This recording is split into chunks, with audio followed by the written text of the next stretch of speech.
रीत, तू कह रही है कि नीता चावला को धक्का तेरी बुआ जी ने दिया?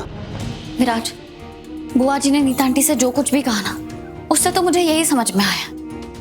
अगर मैंने अपने कानों से ये सब नहीं सुना होता और ये सब कहते हुए बुआ जी के चेहरे पे जो भाव था ना, अगर मैंने अपनी आंखों से नहीं देखा होता तो मैं कभी नहीं मानती कि बुआ जी ऐसा कुछ कर सकती है। तुझे पता मैं उनकी कितनी इज्जत करती हूँ। तुझे पता मुझे ये सोचते हुए भी इतना बुरा लग रहा है कि बुआ जी ने नीता आंटी को धक्का दिया है।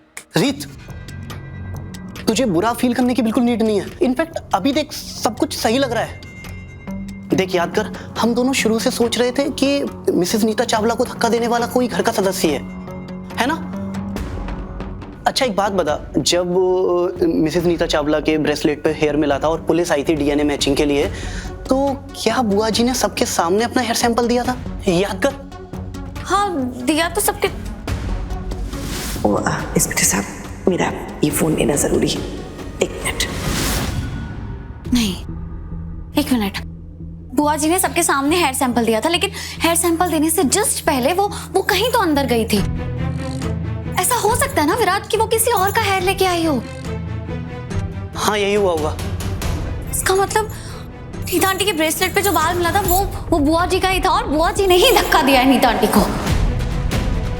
मुझे राघव को बताना होगा। हमें इसकी तह तक जाना चाहिए। रीत, रुक, देख मेरी बात सुन। अभी तू राघव को नहीं बता सकती, और ये बात मैं तेरा कलीग होने के नाते नहीं, तेरा बेस्ट फ्रेंड होने के नाते बोल रहा हूँ। सब कुछ तेरे ऊपर ही आ जाएगा, समझ। पर विराज, राघव को पता होना चाहिए इस बारे में। रीत, तुझे भी पता होना चाहिए कि तू इल्जाम किस पे लगा रही है। भगवान से ज्यादा इज्जत और भरोसा करता है वो बुआ जी पर। तू क्या बोलेगी? देख, मैं तुझे याद दिला दूं कि अभी तुम दोनों साथ नहीं रह रहे हो, याद है ना? और तू अभी बिना किसी सबूत की घर के किसी भी सदस्य पे इल्जाम नहीं लगा सकती, और बुआ जी पे तो बिल्कुल भी नहीं। देख, अभी तू कुछ भी बोलेगी ना तो ऐसा लगेगा कि उन्नति के साथ जो कुछ भी हुआ ना, तू उसका बदला ले रही है। तू समझ, हम ये नहीं कर सकते रीत। और हम दोनों ने पहले भी देखा है कि जब भी राघव के किसी अपने पे इल्जाम लगता है, राघव कैसे रिएक्ट करता है। नहीं रीत, भूल जा, हमारे पास कोई सबूत नहीं है। किसने कहा हमारे पास सबूत नहीं है? और क्या सबूत है हमारे पास? जब तेरी बुआ जी मिसेस नीता चावला को ये सब बोल रही थी, तूने रिकॉर्ड किया था? नहीं ना? और पुलिस की फॉरेंसिक रिपोर्ट उसको कैसे गलत साबित करेगी तू? और ये सब भी छोड़, जब मिसेस नीता चावला को बुआ जी धक्का दे रही थी, तूने अपनी आंखों से देखा? किसी ने भी अपनी आंखों से देखा? कोई सीसीटीवी फुटेज, कोई वीडियो, कोई रिकॉर्डिंग, कुछ भी नहीं है हमारे पास। तू समझ, सब कुछ तेरे ऊपर आ जाएगा और तू गलत बन जाएगी।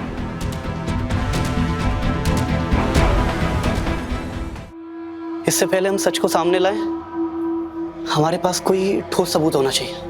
तो सही कह रहा है विराज, हमें जल्दबाजी नहीं करनी चाहिए। इससे बुआ जी सतर्क हो जाएगी। हाँ। और वो खुद को बचाने के लिए ना कुछ भी कर सकती है। वो यहाँ तक कि मुझे भी। राघव, उठा उठा उठा। हेलो रीत, मैं तुम्हारे ऑफिस के बाहर खड़ा हूँ, मुझसे आकर मिलो प्लीज।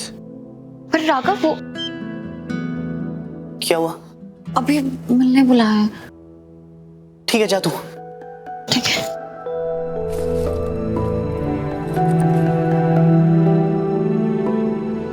मुझे इतना अर्जेंटली यहाँ बुलाकर राघव कहाँ रह गए? वो ठीक तो है ना?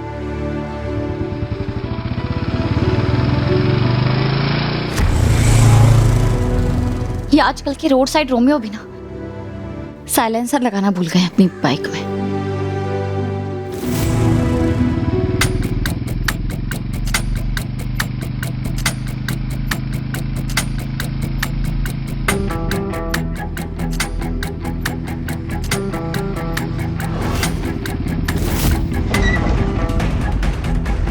तुम्हारा दिमाग ठीक है या ठीक करूं अभी?